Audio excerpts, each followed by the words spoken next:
It's that time of year again. The Hong Kong's Rugby Sevens return.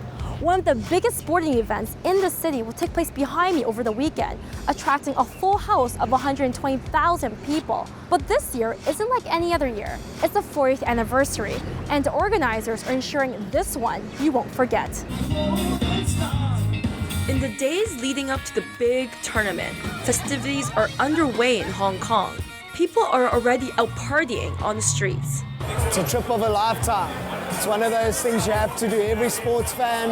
It's the only time where you get like a lot of people in one place in Hong Kong, really. Probably I go to Hong Kong every year, and the game is fast. You know, you're always entertained. I think it's a fantastic party festival.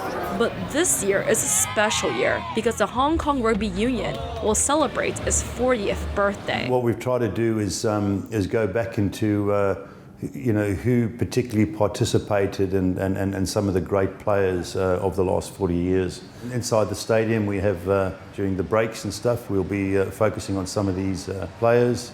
We've also got some very special entertainment going on.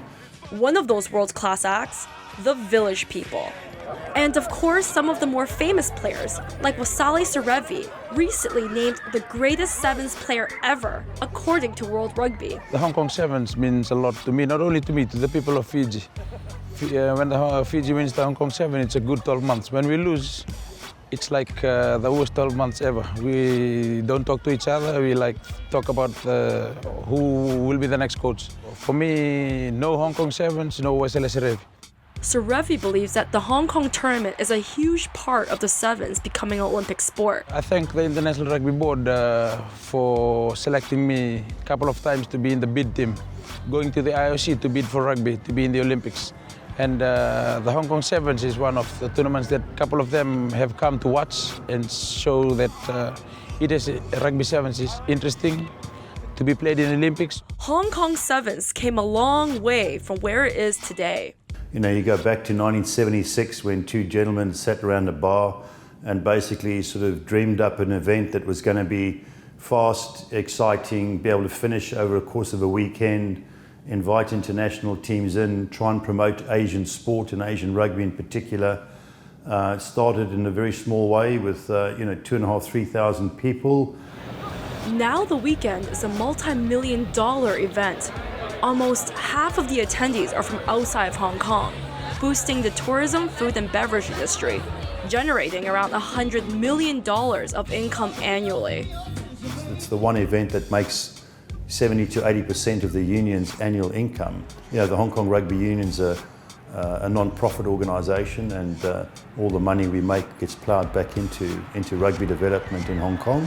But not every year has been a winner. Back through 2003, when SARS was in Hong Kong, it was doom and gloom everywhere. The Hong Kong Sevens went ahead. Maybe 5 or 10,000 people didn't turn up that year, but the 30,000 who did had a great time. And a lot of people from outside of Hong Kong were going, wow, we thought you guys were goners, basically, and the event was still on.